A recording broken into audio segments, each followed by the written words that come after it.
Today, I'm excited to introduce the newest addition to Notion AI, Custom Agents, and they feel pretty different than other AI tools you've tried. That's because they're completely autonomous, which means they don't sit around waiting for you to manually prompt them. Just give them a job, set a trigger or a schedule, and they'll get it done 24/7.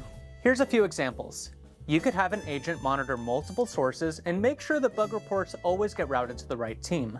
You can also add an agent to a Slack channel where it can automatically answer teammates' questions and make sure that docs are always kept up to date. Or you could have your agent draft your team's weekly status updates and notify whoever needs to see them. Custom agents are super easy to build. Just type out a rough job description and watch Notion AI handle the rest. You're always in control over what they can see and do with Notion's granular permissions model.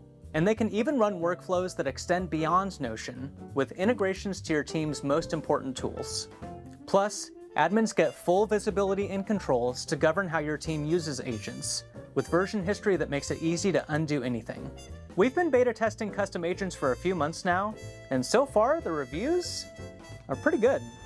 That's the power of having teams and agents work together in the same workspace. Get started for free at Notion.ai.